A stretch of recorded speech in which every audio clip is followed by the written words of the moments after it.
welcome to this new Smart Academy session. So today I'm very happy to welcome Loic Choquet, which we call the smooth operator. And he is a smooth operator because he always remains zen, even in the worst situations, and he always has a solution and a positive attitude in order to get the things done, to get the job done. That's Loic in very few words, but what I wanted to tell is that to get an effective workflow with SMOD, we often see as the best combination to have a binomial, one creative SMODer on one side and one technical operator on the other side. And Loic is very often the binomial of Albin that you saw yesterday. So it was very natural to invite him just after. And now we will see like the other side of the coin, of the smart coin, and how the content links with the show control issues and all the technical issues. So Loic Choquet is working with Smod since 5 years. He did a lot of different type of events, concerts, TV shows, corporate events. He used a lot Smod during the last years, more and more actually, I believe. And he also had some impact on the design of the fixtures, the DMX fixtures that we made for Smod in order to control them with the Chroma Lightning console. So that will be precisely the topic today, and I'm done with the intro. So let's have Loic explaining us everything. Okay. Hello everyone. Hello Francis. Hello. Today the topic, yes, is about the Grand MA fixture with a SMOD connection between those, and we'll talk about how I used to work with that. Indeed, I'm working with DLabs at the beginning since 5 years. Also with SMOD right now, because now it's two different company. And I'm kind of new generation of media server operator. So I'm working, of course, with SMOD, something like 90% of my jobs. Also with D3, these guys. Mostly with Steloprod, PRG, little bit with Avolite. I know the Modulo and the other media server, and the older one like Catalyst, like Archaos, Resolume also. So I'm an operator for media server. With SMOD, I made a lot of shows like what you are going to see on your screen. I see right now Les Enfoirés since 4 years. I work also. I began with Amici with Albin to start to working with SMOD. It was very nice because we had a lot of technical things to do there. If I remember, the first one we had 25 HD output, so that's a lot. We worked on 3 different computers. So maybe just to give some context, Loic, Amici is a major TV show in Italy, which Yes. combines like different type of performances, let's say, and it is characterized by two things. I think I would say first a very big video setup, a lot of video channels everywhere, LED projection and complex stuff. I mean like custom video projection only for one scene, stuff like that, motorized elements, and so forth. And the other characteristic of Amici is the high unpredictability, because everything that happens on stage depends on what happened during the TV show, and we never know in advance what's going to be next. So we had to be very quick in our way to work, because they call a song. The performer is going into the stage, and we had something like 20 seconds to engage the video and be prepared to push out the video from the machine. You can see one pictures with a lot of of screens. And I did Amici for 2 years with Albin, of course. That was my first big project, and after it, I think it's one show per week, if I'm right, during 7 or 8 weeks. Yes, 3 months long. Yeah, it's so 1 week creation cycles, like only 1 day to rest, and then the whole show of the next week is created in a few days. So it's really a case where Smod has a big added value since it enables to encode everything very fast. And I will say in the 2 edition of Amici that I done, we didn't have the fixture with GoMA, so we had 3, no, exactly, because we had 3 main machine with 3 SOS machine, spare machine. So we had 6 mouse and 6 keyboard on the table. It wasn't very convenient because we had to be synchronized between all those mouses. To precise, that was before the apparition of SmodNet also. Oh yes. So we had very separate computers, and so we had to compose with that. Now we have the SmodNet, and we have the fixture. So if we do today the same project, it will be more easy for us to realize it. I can see the UEFA 2016. We had to map the Eiffel Tower, one edge of the Eiffel Tower, and the big balloon.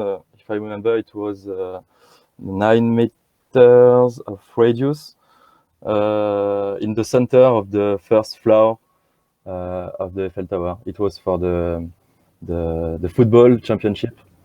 It was something like 20 video projectors, if I remember well, and only like Bezier deformation. And it was very funny to video map in the Eiffel Tower by night, but I finished with a big pain in the back because of watching above. I had a lot of good memories for it. Yeah, It was very nice. Nice mapping experience. Okay, I don't know if the picture are finished, maybe. This is House Party, another big project in Italy. Cirque de Paname, of course, this year. It was very nice also. 3 months of creation with Smod. Lighting designed by Romain Labat. Les Enfoirés, of course. And this year, I am on tour with Anaya Nakamura. Nice also. And that's it for the project.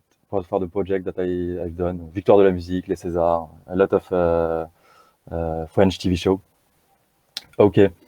So I did it for 5 years with Smod. I think it's more or less at the same time than the world of French live show began to being interested by Smod, to understand how this software is a new way for work, and it's easier for everyone to work with it. So I like it. I think I am lucky because I start with it. I arrive at the good moment, maybe. This is with Smod. You have less go back and forth for the graphic. The graphic team don't have to go in them society, take the media, go in the stage, put it in the machine. So this is a very new way to work. The graphic team can be directly on the stage, see what's happened with the scenography, and they can manage all the retake directly on the stage. Very short cycles. Yes. Like So nearly immediately get it on stage. Can you change this? Yes, of course. I'm using Smod, and bam, it's on the stage. that's why, for my opinion, a lot of people like this new way to work. Yeah, especially the final clients that really see the speed, the gain of speed and flexibility. Any crazy idea they ask for, there is a solution. Of course, if it needs 1 full month of work, Smart is not magic, but for most of the things, taking a layer, making a bit bigger, a bit brighter, a bit more on the left or a bit slower, all these kind of things really are done in a few seconds, and it's really enjoyable for everybody. Yes, I would like to say I'm a freelancer. I'm not in the company, but I'm working very often with your team, Francis, and the labs also. So I said I like this software. It's not because I'm inside the company. Okay. So I am also a beta tester. I'm always on phone, or I'm doing a lot of feedback from the different stage where I'm going to make some to make that software growing up. So I think because of that, Smod, for my opinion, it's a kind of new generation of media server. If I compare to the older one, like Catalyst, for example, I can say it's made by Lighting Guy to do video. Because in the past, the first job in live show was the lighting guys and the sound, of course, and the video arrived a little after. So at the beginning, the lighting guys would make video effects, so they put a lot of screen video, more and more, and today we have something like, not exactly, but I can say half video screen and half light on a stage, and both of them are very important for the whole scenography. So we need video guy to do the video system to do that. And in the past, we had something like Catalyst to send video, and Catalyst, if you are looking the UI, the user interface, you can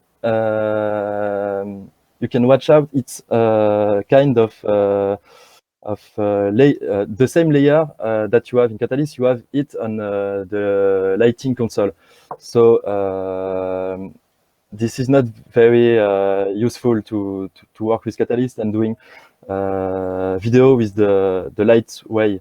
If you are looking for Hypothesizer, for example, it's more or less the same. Archaos, it's more or less the same, but with different feature. I would say all of those are like video mixing consoles that have a predefined number of layers and a fixed structure. Like, for example, 8 channels, and you can do anything you want in this, but it has to be in these 8 channels.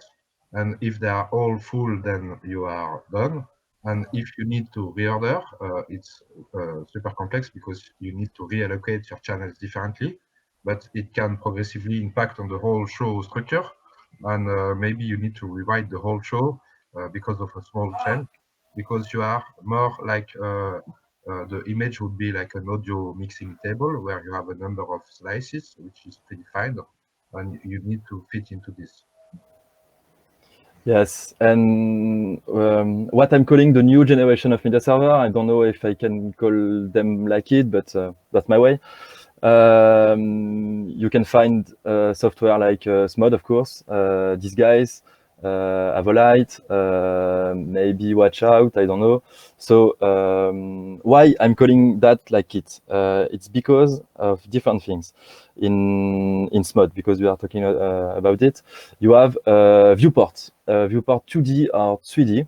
So you can manage what you are doing inside your viewport with your mouse and your keyboard, like I don't know, Blender, for example, or Cinema 4D, or After Effects for the 2D viewport. So you have all of those in SMOD, and it's more a job for a graphist than a lighting guy, of course. So you need those. Another thing, you have a non-linear timeline. What is it? I don't know if you explained that in your previous. Not yet. We still need to do the dedicated session on timelines, which is planned for the beginning of next week, I believe. Oh. Okay, so maybe I will not explain again. In two words, it's a timeline where you can play some content, some video content as a standalone. For example, if the cursor is stopped into a marker, the video could be being in standalone playing loop. I don't know. We actually had a number of examples of standalone players. Like every time we just play on the noise layer, it creates a standalone player. And this means that this animation becomes independent from the main timeline if there is a main timeline. And thanks to this, we can like break the timeline, but some animations continue to live while the main animation is in pause.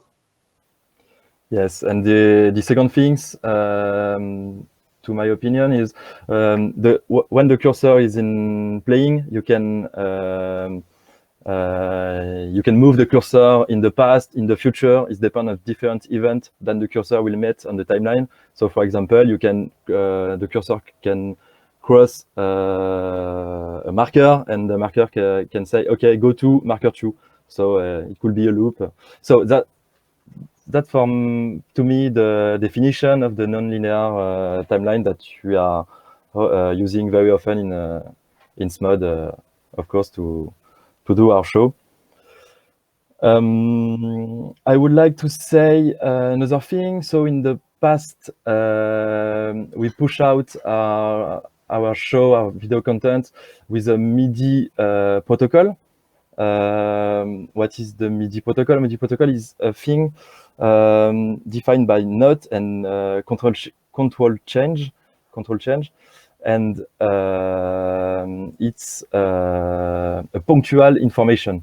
So that means after you push your button on your device, on your MIDI console, the information is going to the machine, to the SMOD, only one time, only once.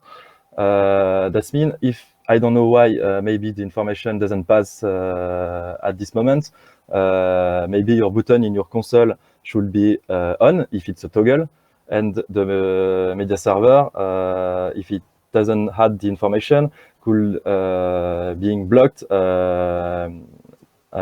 in a off position. So if you missed an information, it's not very convenient. To add the word, I think the correct word is event-based. Like MIDI is event-based. So when something happens, it's an instantaneous event. And indeed, if for some reason the media server does not receive this event, the whole state of the show can be corrupted. So it's not a real problem because we know that and we manage with it, but we find another way to push up our show.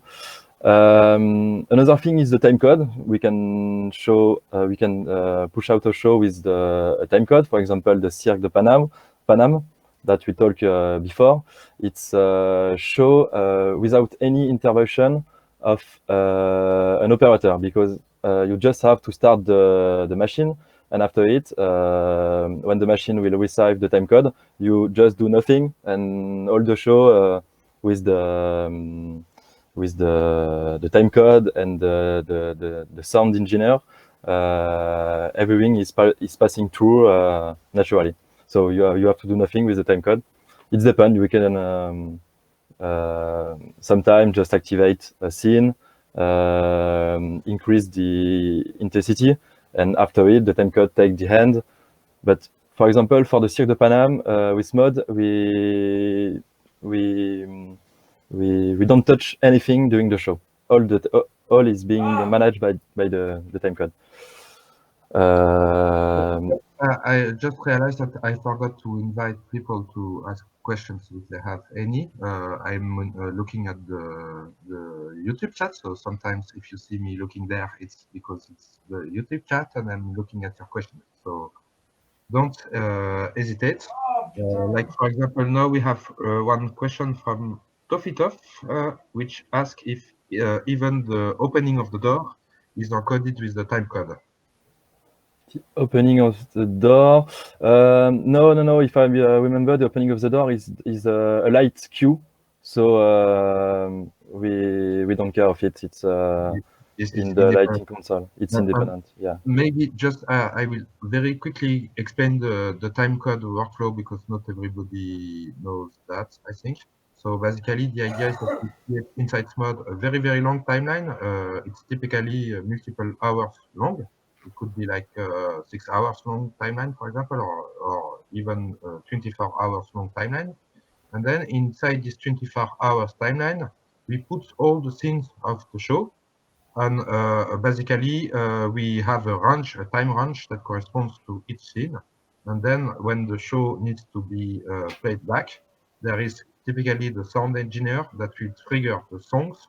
And along with the songs, you have the time code, which is another audio signal in general, that goes inside Smod and tells Smod play the timeline between position 3 hours, 16 minutes, and 40 seconds, and go ahead.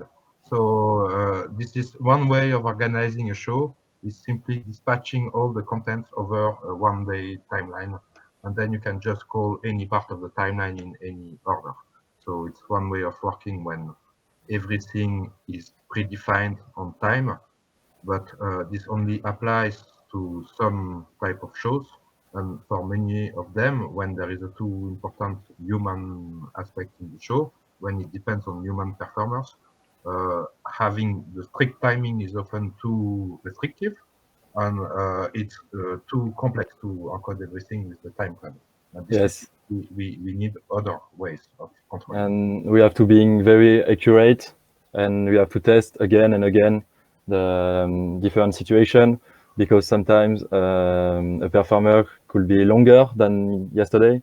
So we have to think about all different possibilities of the show. So Time code it's is very reliable, very proved. It works with the audio part, with the video part, with the lighting part. It can work with the motors, so you can really align all the machines on the stage quickly. But it's not very flexible. It needs yes. long encoding, and when you change the encoding, it's complex for everyone. So that makes it not ideal, but it's a really proven solution.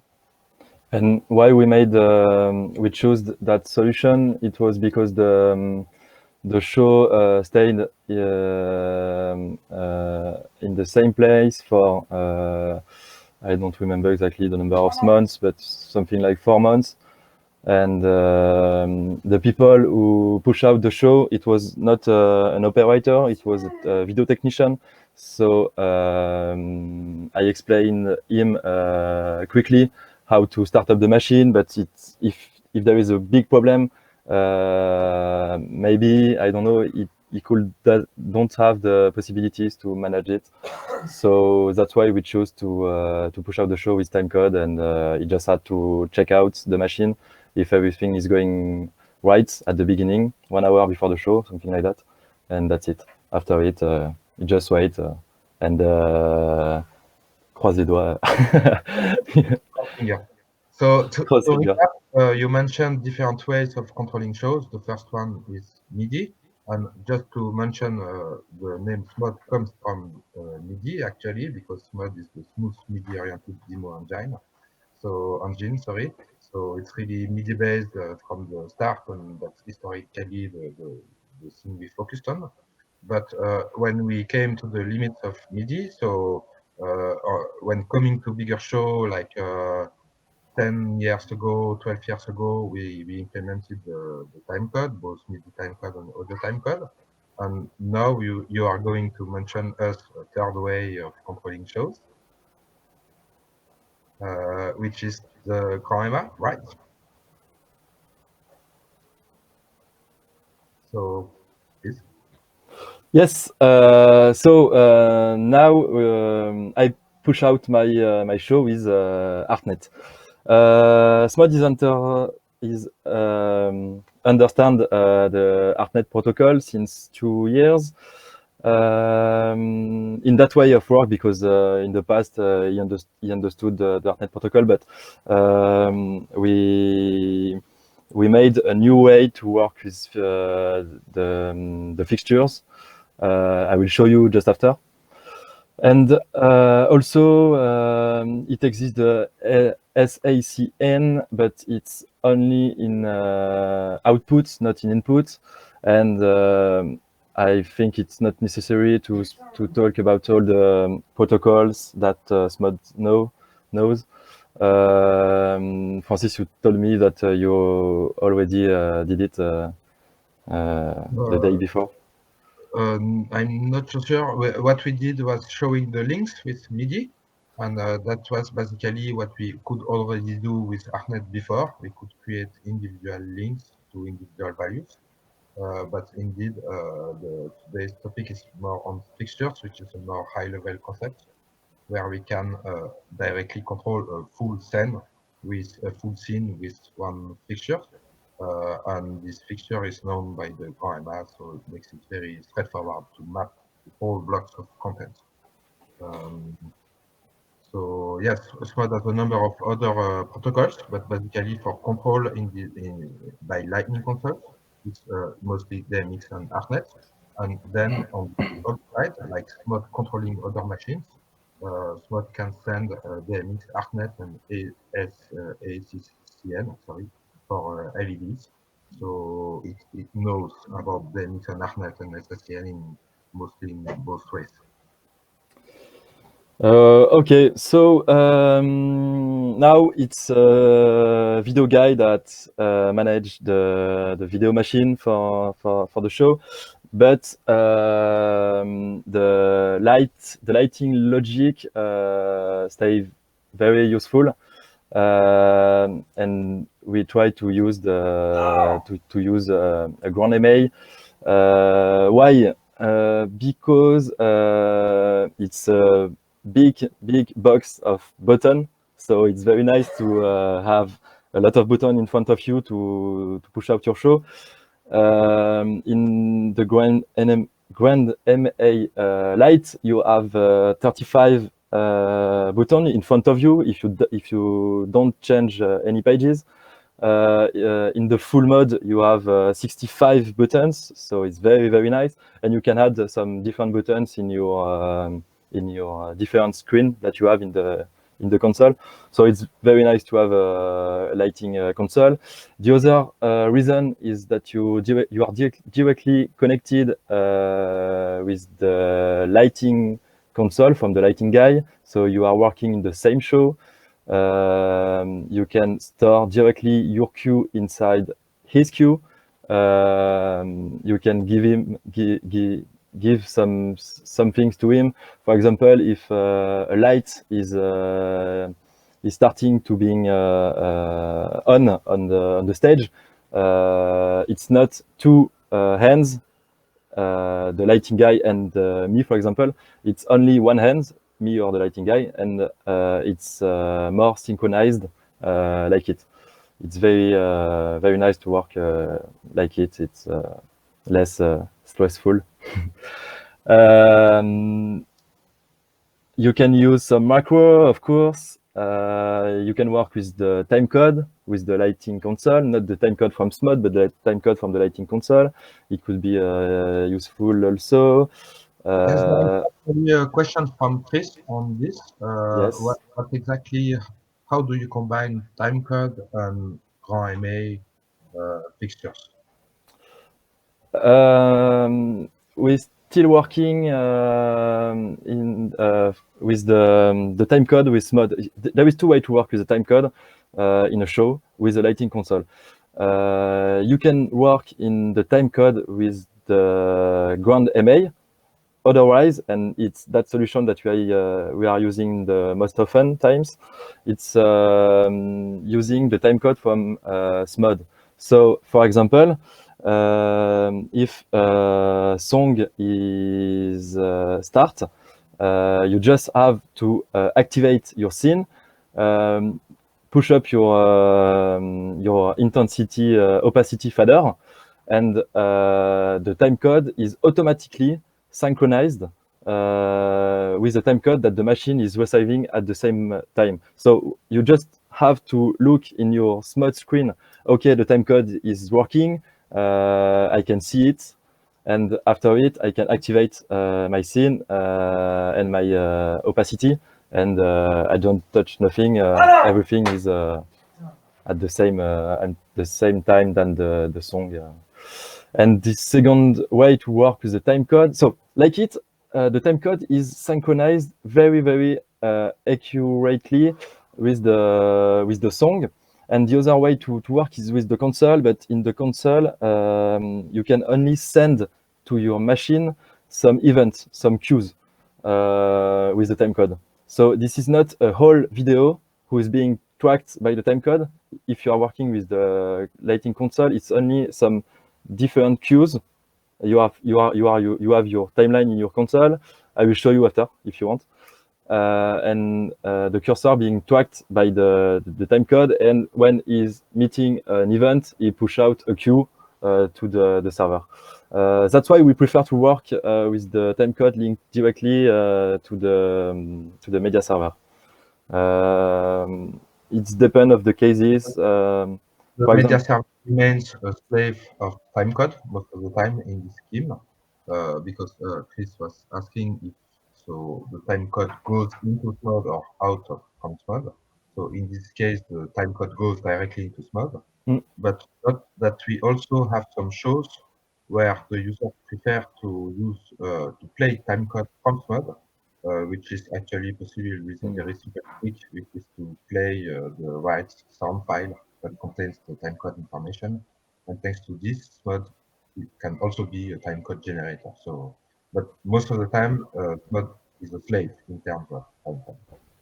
Yes, and for example, in the Vald show with Romain Fior, I know they used the timecode from the console. Why they did that? They did it. They did it because they knows they had only few times with the singer on the stage for the rehearsals. So they prepare in the lighting console how the whole the button they will need it to that that scene. And when the singer came in the stage, they did just receive the timecode inside the lighting console, and they just had to push like a piano the button and the cues that they needed. And after it, they just had to go in the timecode timeline and manage different cues that we have to adjust. They had to adjust, and it's another way to work with the timecode. So it depends what you have to do. Just to mention a comment from Bert on the chat that tells us that he uses SMOD a lot as a master for all events in his shows. So I think there are really many different ways to do show control actually, and there are like different schools, and it's not yet clear which one is the best actually. I think it Yes. really depends on cases and on habits and on which tool do you masterize, how do you feel with every of the possible tools, and then figure out the best solution for your own show. Yes, of course, it depends of the operator. If you have your habits with a way, you will continue with that because you know that will be work the D-Day. So it depends of us. Yeah, it's a very difficult topic actually to unify all the different ways of thinking. Yeah. Okay, I can turn on the GrandMA2 software. I don't know if you see my my windows. Okay. So this is Grand MA on PC. I will try to synchronize it with SMUD in internal network. So I launch SMUD also. I will start from scratch. Okay. Inside the Grand MA2 on PC, for the beginning, I will go in setup, in patch and fixture schedule, and I would like to add a SMUD fixture. It exists 10, I don't know, or more or less, different fixture to control SMUD with the lighting console. The most useful is the SMUD scene with 19 footsteps. So I click on it. I'm going to the library. I hit dlabs, and inside my console, I import previously a lot of different SMUD fixture. You can download those features on the website called fixtureshare.com on internet. So all those features are on internet. You can download it if you want. This is we will share them on the website of SMUD Academy. We will provide the zip file to get directly the fixtures. Romain Labat made it. So hi Romain Labat, thank you for your work. He made it with Alexandre Buge. Hi Alex. So thanks to them, and I test it. So we made it all together. So the first fixture that I will import to my show is the SMUD scene. You have all those parameters inside it. I will explain you one by one what is it after. So for the moment, I just import it. Quantity 1, just for the example. Fixture ID 1 also. Channel ID, I don't need it, so I put 0. And patch break, I will hit 201 doc 1. What does it mean? It's the 201 universe and the first channel from this universe. Why I'm going to 200? Because if I'm working in the same show than a lighting guy, I would like to give up the first universe to him. So I start at 200, and I'm almost be sure that nothing from the lighting guy will be on that patch break. So I can apply. So I have my first SMUD scene. I can add also another one. So from library, I will add the SMUD channel starter. It's only a dimmer from the. It's the same dimmer than the lighting console. So it's a generic dimmer. We create dlabs SMUD one channel starter, but it's a dimmer. Fixture ID 2, quantity 1. I can call it dim. And the patch break, I will use the 202.1 for the channel. It's okay. No, sorry, I need to delete it. Okay, oh no, I delete the scene. Okay, I delete it, and I start again at fixture. SMUD scene 201.1 fixture ID. Okay, scene. Okay, and here I will add another fixture because it's a different fixture, so I create a different line. So SMUD dimmer. Okay, here I can choose the one channel starter. Okay, 202.1 fixture ID 2, and I call it dimmer. Okay, I apply. Here I can add a SMUD RGB. for example. I can show you that, RGB. Okay, and from my library, I can choose the RGB version 2. I will push out the version 2 because if you want to use the color picker from the Grandemail, you need the version 2. So I will push it in the fixture share just after. So okay, I can add it. We'll use the 203.1 fixture ID 3 smart RGB value 1. Okay, apply. Okay, I'm done with the patch. I can close this window, save my changes, and here I have a new show. So I create a session with the show. You have to change the network. You have to choose the internal network as 227.00.1. So that means Grandemail on PC will push this protocol DMX inside the internet network. So that's what I want. In the second tab, EMA network configuration, you have to choose the internet network also because I emulate real console with my software. I can speak about my software. Normally, the Grandemail on PC doesn't work on. It have no output. No DMX output, no ArtNet output. It doesn't work normally. But the constructor, they made a mistake one time with that specific version. It's the version 3.1.2.5. And that version that I'm using right now unlocked the DMX output. So that's good for us. And we can with that way show you how it's working. So if you want to test at home, you have to download that version. It's the only version that you can use. It's the 3.1.2.5. So it emulates here. Normally you have to add a line like it, and you can choose directly.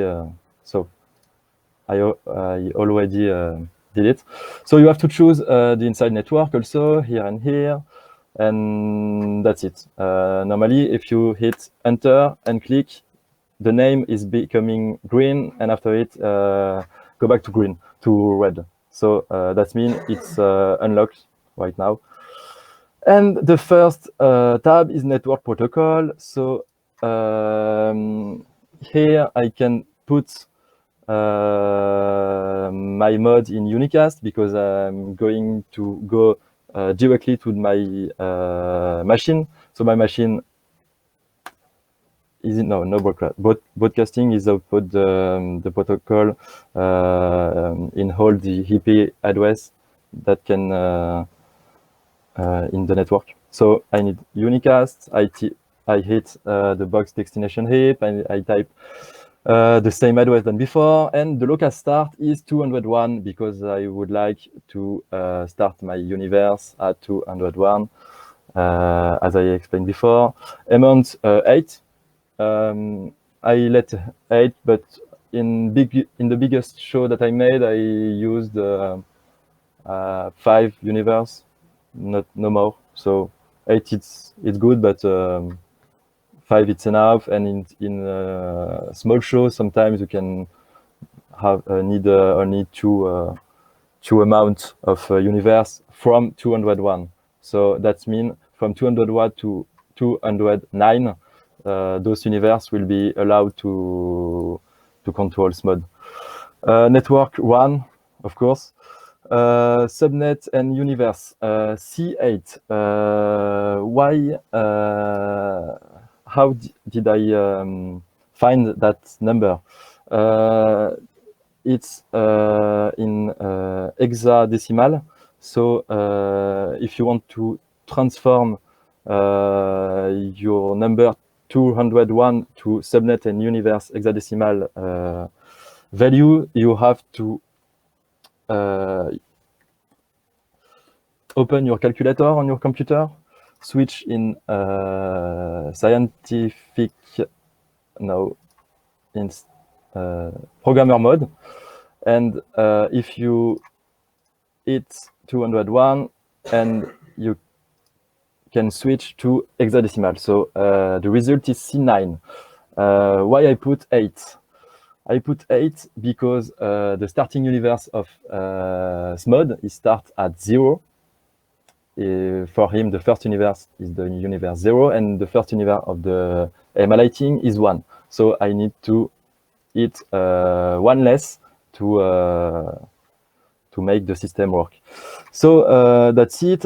Don't forget to hit ArtNet output active if you want your system is working. So now this window is in green, so that's work. I'm done with it. I can test it. So now I have 3 fixtures. So the first one, if I call it, you can see in your fixture window, I call the scene 1. I can try to, sorry, I didn't explain. In SMOD, you have to set up your SMOD, of course. So go in preference, F11, or edit preference, go in control device. Here, it was formatted before. I can delete it, apply. I can add another ArtNet device. I uncheck the sending box because I don't need to send ArtNet. I can check the reuse local port and choose my local network, resaving, of course, and say OK. OK, I can see this is my network over there. So we just check something. OK, and I have it, and it's working. OK. Now I can call my scene, make a group of it. So it's store and store my scene. OK. I have my first scene. And I can manage the dimmer, and I can see on my SMOD on the left that it's working. SMOD is resaving 201.2 because the dimmer is the second channel. If we go in the SMOD scene, fixture type, if I hit SMOD scene, dimmer, you can see it's the second channel. Wow. That's why it's the second one. Okay, so this is my scene. I can call the second fixture, the dimmer one. I can store in another box. I have the dimmer one, and the RGB is the fixture 3. Please, and store the fixture. Okay. I can do something. In my user, I have palette video that you can see right here. It's in gray because this is not linked in a fixture. So I will do it. I go in setup, in auto create, go in preset, select my scene, and I can merge global preset.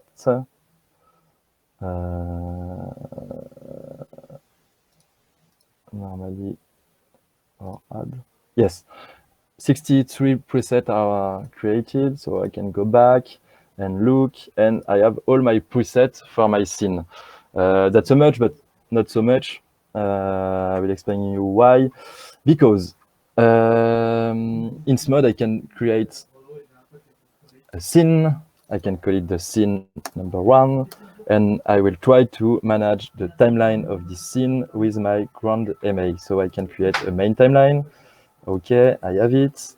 In my show, I have to create a fixture bank. Okay, I have to choose, okay, my fixture bank is my control device called control device. This is my ArtNet device. So the cross just disappeared. And here, another tab is appearing. So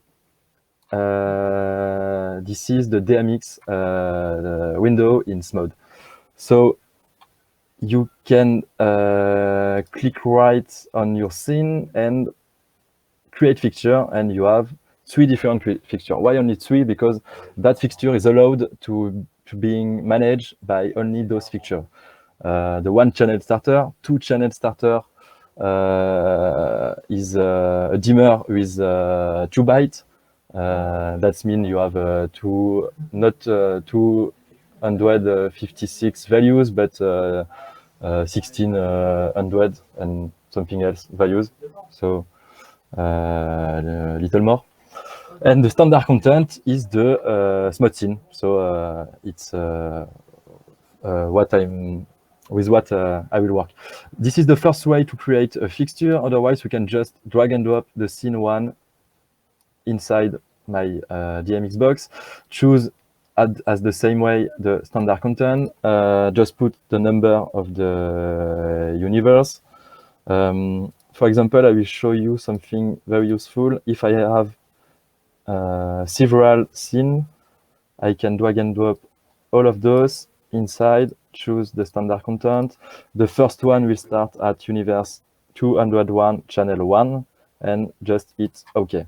I see nothing because here I need to switch to 201, and just to being more understable, 19. So you can see the my third scene in SMODE. The first one is starting at channel 1, channel 20, and channel 39. So I will try to manage the first one with it. If I, on my GoNMA, if I select my scene, I can activate it. So, yes, it's the first. The first one is the sensory. So I can just rename those 3 and 1. So I just activate the scene with the preset. I can only load the scene. I can only unload activation the scene. So I have those choice to manage the activation of the scene. Inside my scene, I will put something, I don't know, a checkerboard, for example. Content map. Okay, and I can put the value of my scene to 100. So I can hit double at.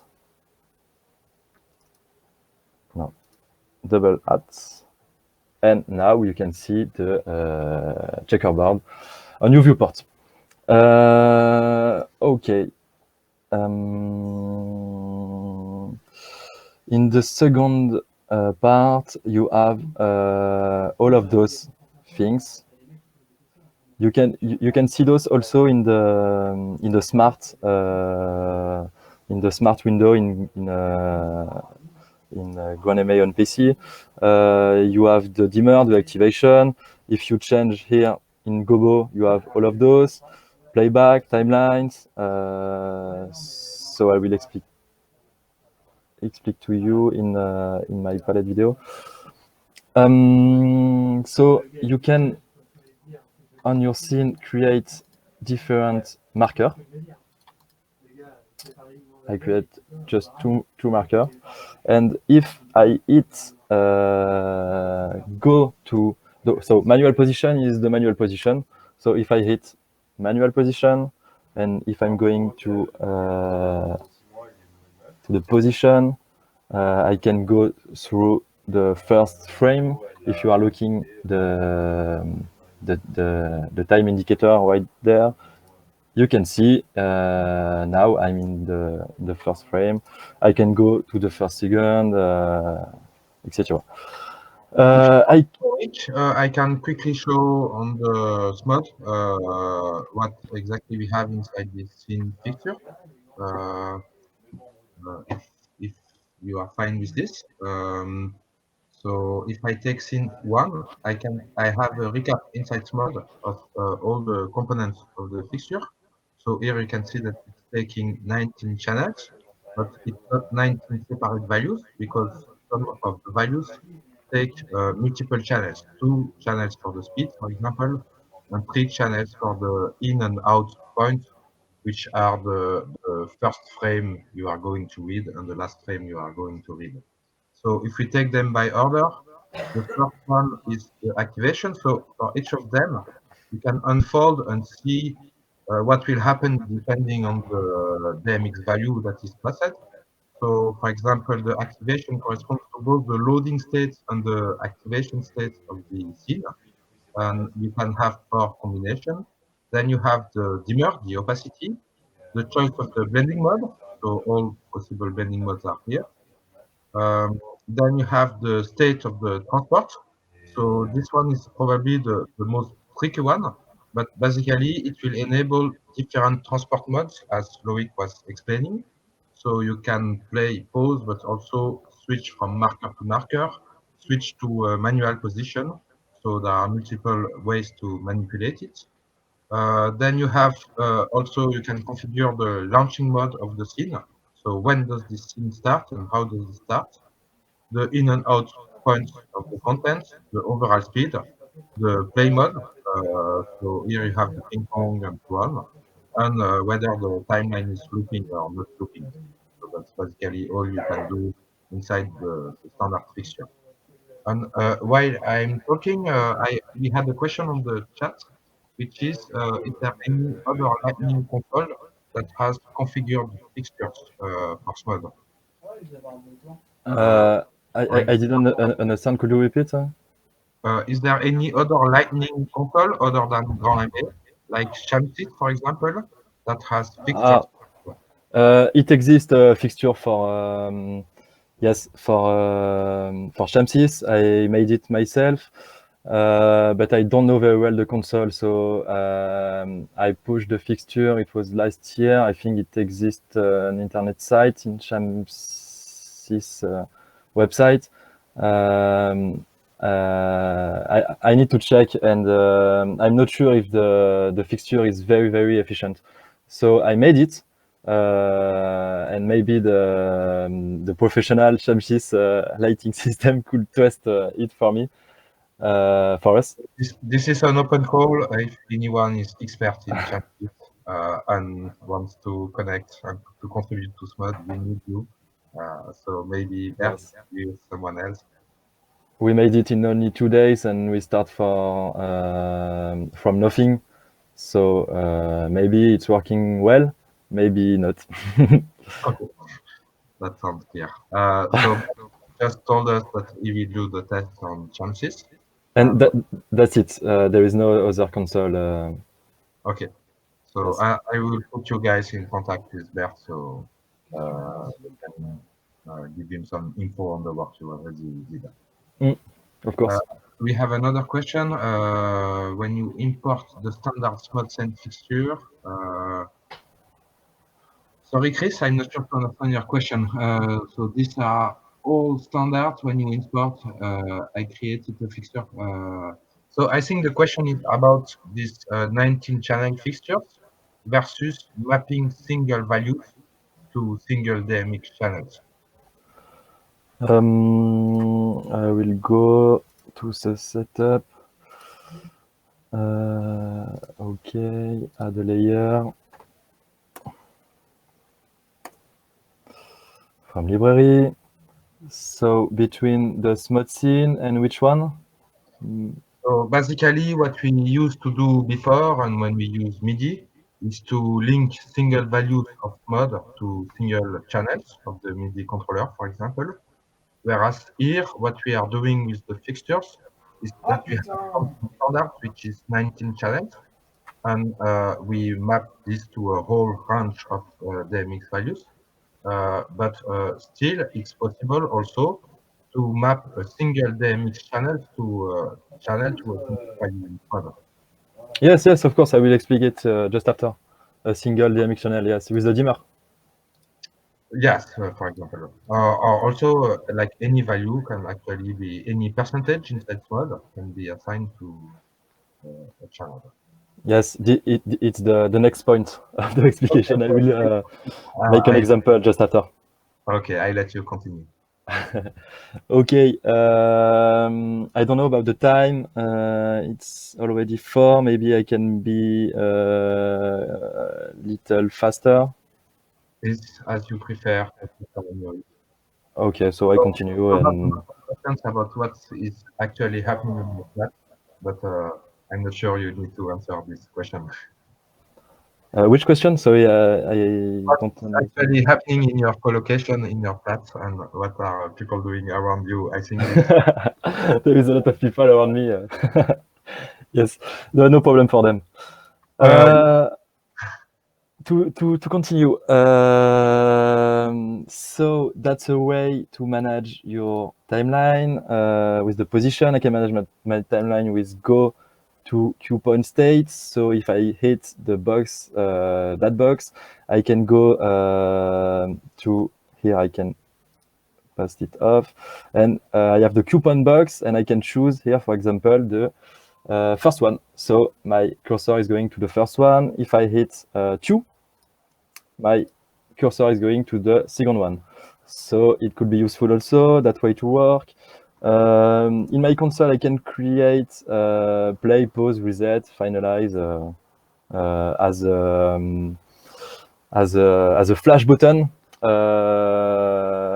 Maybe it's too long to show you, but if I put it as a flash, when the flash is being released, the standard mode is idle state, and SMOD, the console is going to idle state. So that's allowed the operator to click. For example, if my timeline is in play mode, SMOD, no, I have to release the marker. So if my timeline is in, oh yes, of course I can't because I need to click on play. Eh ben, I need to call my scene and hit play. Oh, I don't know what's happened. I need to activate and hit. Vous m'entendez? Okay. So I need to hit my scene, activate it, and hit double add, and after it I can hit on play state, so it's working. And if my cursor is going through a marker, SMOD, no, sorry, the marker should be in breaking. So if my cursor is going to the marker, my SMOD is in stop mode. So if I hit again the play state, it's doing nothing. So I need to hit idle state and again play to continue the timeline on the cursor of the timeline. So that's why idle is existing, and you have to put your button in flash mode to manage your timeline. So okay for it, I can clear my console and I can explain to you. You have the pause state, the reset state, finalize state is going at the end of the timeline. Previous marker, next marker. Here you have the different frame and the time in the preset. Go to queue point. Okay. Here is the launch mode. So you can launch your scene as manual, restart with activation, restart with intensity, play with intensity. And you have several things, the speed mode, speed 0, speed multiply by 1, forward, backward mode. So if I hit, so I need to select my scene, hit that, double at, and if I push the backward and play, no, I am in the beginning, so that's normal. idle and play, my timeline is going in the other direction. Of course, I don't know why that keyboard that so okay, loop mode, off loop, reverse ping pong. You have several things. Oh, you have again the same thing that before. So. In the color attributes, you have the blending mode. So all the blending mode are over here. If you are working with a smart, if you didn't import the preset, you can go in the color and find your whole blending mode in here. So that's it for the fixture scene. I can show you now the dimmer. So if I create a gradient, so I have a gradient over there. Loic, before going to the dimmer, we have a question from there that wonders about when do we use QList, because Yes. also QList. But to answer in quickly, I think once you have a Core MA or any Lightning Desk in the setup, it becomes a machine dedicated to queuing, and it becomes useless to do QLists inside SMOD because basically the Lightning Desk is really specialized into making QLists. And the typical case when you use the GoMR is that there will be QList on the GoMR side because that's the way of working there. But in SMOD, it will be typically one timeline per scene. In each scene, Yes. there is one main timeline, and that's the way we encode inside SMOD. You could have only one timeline managed in each scene. Yeah, it could be also one master main timeline managing the whole show, or not, if the whole show is managed by the console at the end. And I think QList is only relevant when you have no Lightning Desk, but you want to encode like if you had one, then you are going to use QList. Yes. There is two ways to encode. You can manage your QList directly inside your Lighting Desk. Otherwise, you can just use your Lighting Desk, for example, to push the Go button of a QList from SMOD. So you can choose to put a lot of things inside SMOD and less in Lighting Desk, and you can choose the other. It depends of the operator again. It depends of you. If you are very agree with the Lighting Desk, you can manage all your system, all your queuing points, your queues, sorry, in your desk. So it depends of you again. You have to think about it before the show and do it. And it depends on the lighting designers also. Also, yes. Yes, sometimes you have only one lighting desk for the lights and for SMOD. So in that case, you have to maybe do most thing in SMOD, and during the lunch, you can take the lighting desk and just bind your different queues. So each show are different. I don't know if I think the point is perfectly clear, and you can continue. Okay, so the next point is the dimmer. So I will show you only 3 fixtures because we don't have all the night. Maybe we have, I don't know, but You can take the time it needs. No worries. Okay. So after those 3 points, if you want, we can see other fixtures if you have some specific question. So the second one is the dimmer. Me, to be honest, I'm using only those 2 fixture in the main cases, maybe the RGB also, but I can manage all my show with very often with those fixtures. The dimmer one is very, very useful for anything. I'll show you. For example, here I have a radial gradient.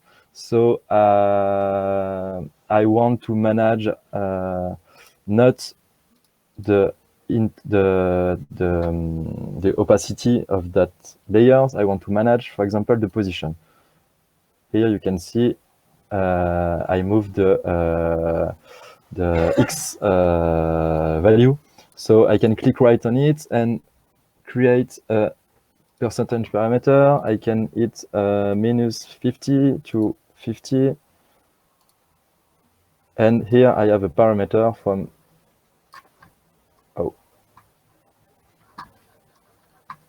I have a problem of connection. Vous m'entendez? We still hear you, Loic. Yes, I'm here, but I don't have the control. You understand me? You hear me? Yes, we hear you very well. Okay, I lose the control of You the. control to the server. Yes, I try. Okay, is It's it better? Okay, yes. normally it's okay. Yes, Okay. cool. Oof. So yes, I have a problem with my Wi-Fi inside my home, so I will be more fast. I can right-click on the intensity value. Otherwise, I can go in fixture and just drag and drop here inside here. I can choose the 8 bytes or 16 bytes. So I prefer the.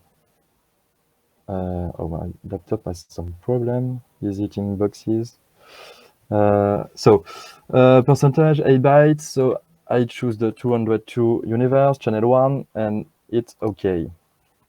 So like it, you can see if I go to my group, I can choose my dimmer and I can manage the position of my dimmer directly with my my wheel in GoAnimate. So that's very useful. You can do it with anything, any layers in SMODE. So you can manage almost everything inside your parameter. I put the X value, but if I want to put also the activation and the opacity, I can just drag and drop it, select the renderer opacity. So now if I manage my wheel, you can see at the beginning, the opacity is going to 0 and at the maximum is going to 100%. That's a very useful way to work with your GrandMA. And that's it with that parameter. Now, for example, if you want to manage the color of your gradient, I can bind the color to the lighting console. So the same way, I click right on the color. Here, that SMODE parameter is allowed me to select two, because it's a color parameter, so I can put a color fixture, 8 or 16 bytes, the same. So I choose 8. Here, if I remember my patch, it's 203, channel 1, and here is white. That's mean it's working. So I can go in my color picker. I can hit the SMODE RGB. I call the SMODE RGB group, and like it, I can choose a specific color. Okay, I like the green one, so I light it in my programmer. And like it, I bind my color to my SMODE, and now it's up to you to create all your cues in your GrandMA system desk. That's it to me. Okay. I don't know, Francis. I don't know if you have some last questions. It's the last moment to benefit from Loic's experience for today. So you still have some time for that. And maybe I can tell about what's coming next in next week. So we continue the Small Academy. We still have a lot to say and to develop about all aspects of SMOD. And I'm currently loading the file that contains the content for the next week. So Monday, we will start with focusing on the timelines. Then we will again see in detail what we saw quickly today, which are the time markers. and the way to trigger actions when the position of the timeline crosses some particular points. And Tuesday, normally, we will go in depth on chain of modifiers inside the content, and masks, the way to chain modifiers and combine them with masks. And also, we will see that texture layers, geometry layers, and shape layers basically all work the same, and we will see the common points between those different things. So let me check if we have some last questions. Apparently, we have some Larsen. I think Charlie mentioned some use case which is very practical, which is to do light following but with the video. So basically, we can emulate virtual spotlight and then control it like a classical spotlight, except it is implemented with video projection. So that's something usual to do. And compared to a normal light, it has the ability to move immediately from one position of the stage to another one without the delay related to the latency related to the motors of the lightning fixture. So it's sometimes very interesting. So I think we have no other questions. So let me thank you really again, Loic, for your time and all your explanations on this wide topic. I hope you enjoyed the session. And Yes. well, thank you again, and also thank you for all the work you are doing on SWOD and all the beta testing and the constant reports. You are the type of person which are really important for us in order to stay connected to the field and understand the real problems that needs to be solved. So it's really great, and I hope it will continue for many years. So thanks, Loic, Thanks to you, Francis. and enjoy your weekend, and see you next week on SWOD Academy. Yes. Ciao. Bye bye, ciao.